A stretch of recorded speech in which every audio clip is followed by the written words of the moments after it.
जय भोलेनाथ की शिव महापुराण कथा रुद्र संहिता कुमार खंड 14वां अध्याय। जय भोलेनाथ की शिव महापुराण कथा सुन रहे हैं। कमेंट बॉक्स में ओम नमः शिवाय जरूर लिखें, प्रभु भोलेनाथ की आशीर्वाद प्राप्त करें और आपको लाइक जरूर करें और भोलेनाथ की कृपा से शिव महापुराण कथा जरूर सुने, आपका कल्याण होगा।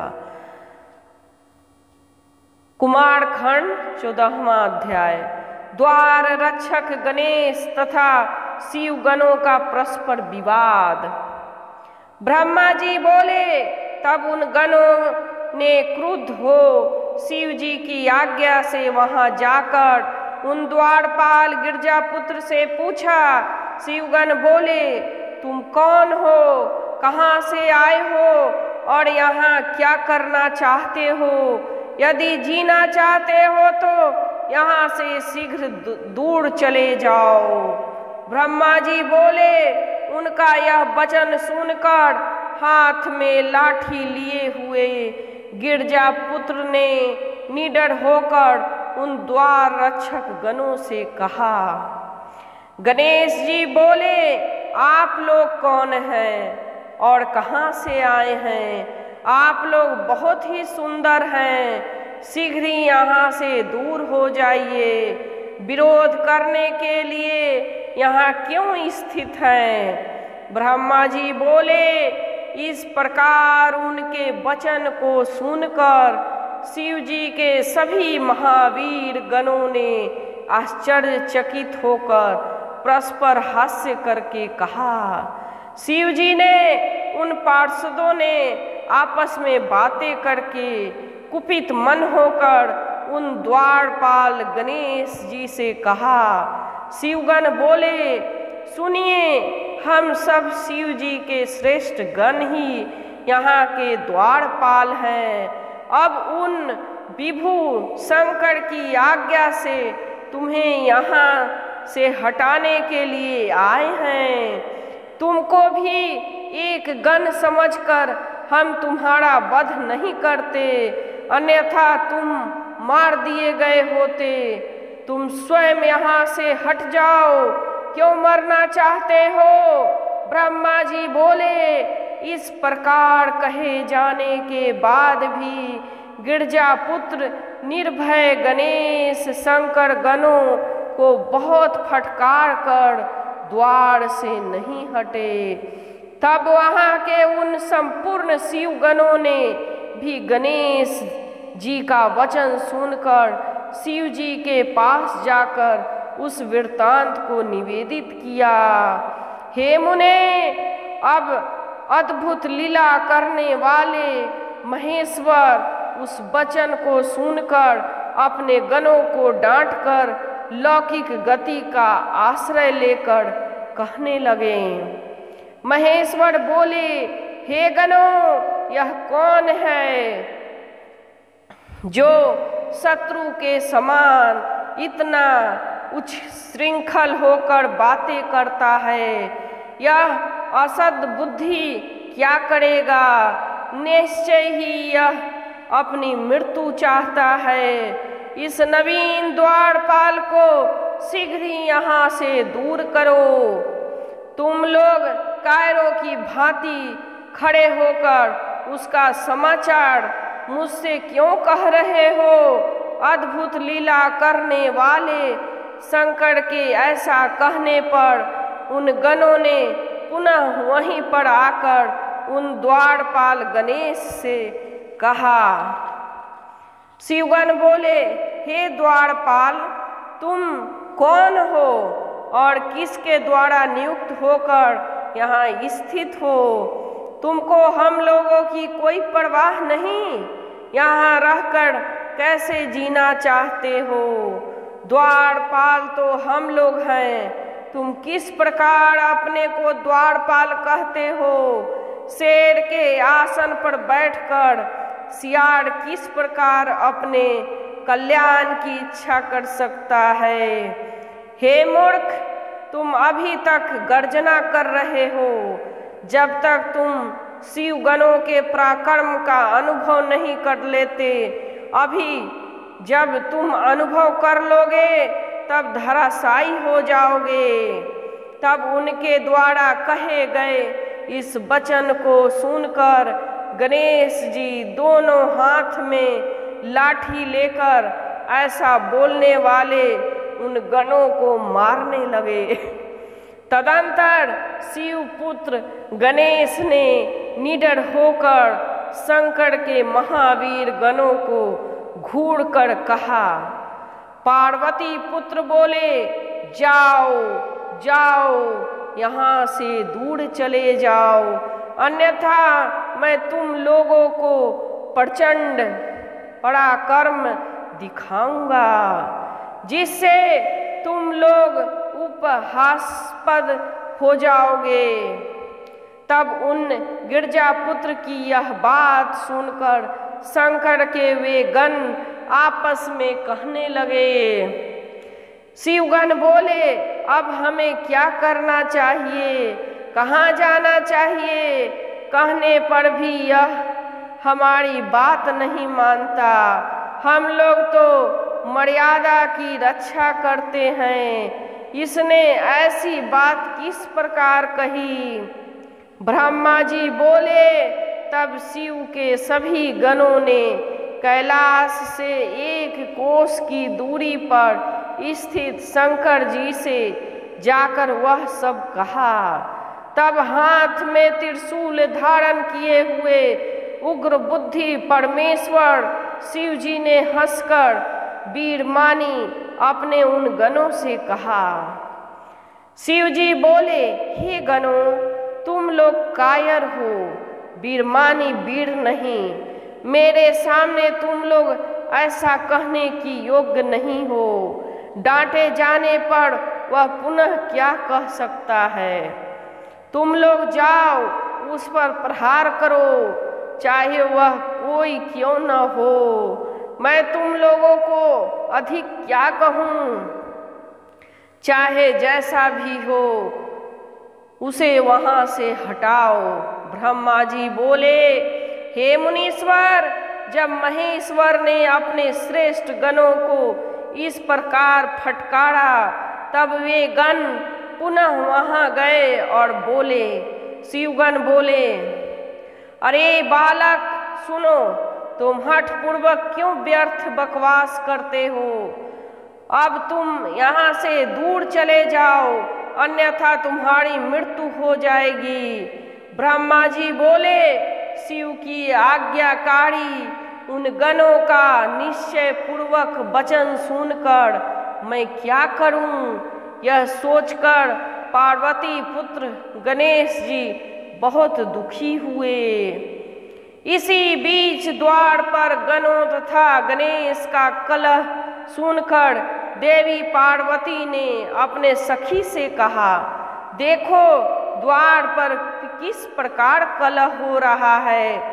सखी ने वहां आकर सारा वृतांत जान लिया और क्षण मात्र में सब कुछ देखकर प्रसन्न होकर वह पार्वती के पास गईं। हे मुने, जो कुछ भी घटित हुआ था वहां जाकर उस सखी ने वह सब यथार्थ रूप से पार्वती के आगे वर्णन किया। सखी बोली, हे महेश्वरी, हमारा गण तो जो द्वार पर स्थित है उसको शिव जी के वीर गण निश्चित रूप से धमका रहे हैं। शिव तथा उनके भी सभी गण बिना अवसर के घर में जबरदस्ती कैसे प्रवेश कर सकते हैं? यह तो आपके लिए शुभतर नहीं है। इस बालक ने बहुत अच्छा किया जो इस कार्य के लिए दुख तथा तिरस्कार आदि का अनुभव करके भी इसने किसी को घर में आने नहीं दिया। इसके बाद इन लोगों में परस्पर विवाद चल रहा है। वाद विवाद किए जाने पर वे सुखपूर्वक घर में प्रवेश नहीं कर पाएंगे। हे प्रिय, यदि वाद विवाद किया गया तो मेरे गण को जीतकर विजय प्राप्त करने के बाद ही वे घर में प्रवेश कर सकते हैं, अन्यथा नहीं। हमारे गण को धमकी देने से इन गणों ने हम लोगों को ही धमकी दी है। इसलिए हे देवी, हे भद्रे, आपको अपने श्रेष्ठ मान का त्याग नहीं करना चाहिए।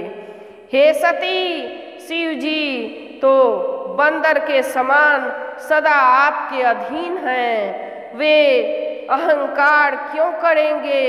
अवश्य ही वे आपके अनुकूल हो जाएंगे। जय भोलेनाथ।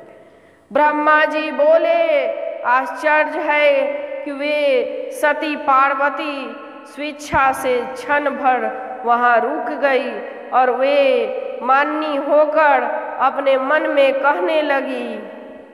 शिवा बोली, अहो, यह बड़े आश्चर्य की बात है। शिव के गण क्षण मात्र भी रुक नहीं सके। इस प्रकार प्रवेश का हठ उन लोगों को कैसे ठान लिया? अब इस निमित्त उनसे विनय अथवा अन्य उपाय करना उचित प्रतीत नहीं हो रहा है। जो होना होगा वही होगा। मैंने जो कर दिया है उसे अन्यथा कैसे कर सकती हूँ? ऐसा कहकर प्रिया पार्वती ने अपनी सखी को वहाँ भेजा।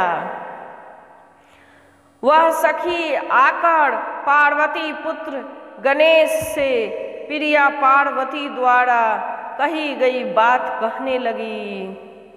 सखी बोली, हे भद्र, तुमने बहुत अच्छा किया। ये लोग अब हठपूर्वक घर में प्रवेश न करें। तुम्हारे सामने ये गण क्या हैं जो कि तुम्हारे जैसे गण को जीत लें?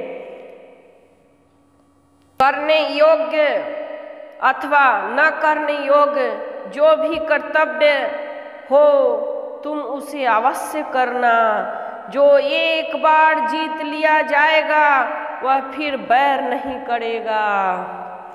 ब्रह्मा जी बोले, उस सखी के द्वारा कहे गए माता के वचन को सुनकर गणेश्वर को परम आनंद बल तथा महान उत्सव प्राप्त हुआ। उन्होंने अच्छी तरह से कमर कस ली और पगड़ी बांध कर उरु तथा जंघा पर ताल ठोकते हुए निडर होकर उन सभी गणों से प्रसन्नता पूर्वक यह वचन कहा। गणेश जी बोले, मैं पार्वती का पुत्र हूँ, तुम लोग शिव के गण दोनों ही समान हैं। अब हम सभी अपने अपने कर्तव्य का पालन करेंगे। क्या आप लोग ही द्वारपाल रह सकते हैं? मैं द्वारपाल नहीं रह सकता। यदि आप लोग शिव के द्वार पर स्थित हैं तो मैं भी यहाँ निश्चित रूप से स्थित हूँ। या आप लोग यहाँ स्थित रहिएगा, तब आप लोग शिव की आज्ञा का पालन कीजिएगा। इस समय तो यहाँ मैं पार्वती की आज्ञा पालन कर रहा हूँ। हे वीरों, यह सत्य है, मैंने उचित निर्णय लिया है। इसलिए हे शिवगणों, आप लोग मेरा वचन आदर पूर्वक सुन ले। हठ से अथवा विनय से आप लोगों के घर के भीतर नहीं जाना चाहिए। ब्रह्मा जी बोले, गणेश्वर के द्वारा इस प्रकार कहे गए वे सभी शिवगण लज्जित होकर शिव के पास गए। उन्हें प्रणाम कर उनके आगे खड़े हो गए। खड़े होकर उन लोगों ने वह सारा अद्भुत वृत्तांत शिव जी से निवेदन किया। इसके बाद फिर हाथ जोड़कर सिर झुकाए हुए वे शिव जी के स्तुति कर उन्हें आगे खड़े हो गए। तब अपने गणों के द्वारा कहे गए उस समाचार को सुनकर शिव जी लौकिक व्यवहार का आश्रय लेकर यह वचन कहने लगे। शंकर जी बोले, हे समस्त गणों सुनो, युद्ध करना भी उचित नहीं है, क्योंकि तुम लोग हमारे गण हो और वह बालक पार्वती का गण है। हे गणों, यदि नम्रता प्रदर्शित की जाए तो संसार में मेरी यह निंदनीय प्रसिद्धि होगी कि शिव जी सदा स्त्री के वश में रहते हैं और शिव के गण निर्बल हैं। जो जैसा करे उसके साथ वैसा ही बर्ताव करना चाहिए, यही नीति सर्वश्रेष्ठ है। वह अकेला बालक गण क्या पराक्रम करेगा? तुम सब मेरे गण हो और युद्ध में अत्यंत कुशल हो, अतः युद्ध छोड़कर तुम लोग लघुता को कैसे प्राप्त होगे? विशेष रूप से पति के आगे स्त्री को हठ कैसे करना चाहिए? हठ करके वह पार्वती उसका फल अवश्य प्राप्त करेगी। इसलिए हे वीरों, तुम मेरी बात आनंद पूर्वक सुनो। तुम लोग अवश्य युद्ध करो। जो होनहार है वो तो होकर ही रहेगा। ब्रह्मा जी बोले, हे ब्राह्मण, हे मुनि श्रेष्ठ, अनेक प्रकार की लीलाएं करने में प्रवीण शंकर जी ऐसा कहकर लौकिक गति प्रदर्शित करते हुए चुप हो गए। जय भोलेनाथ की जय। 14वां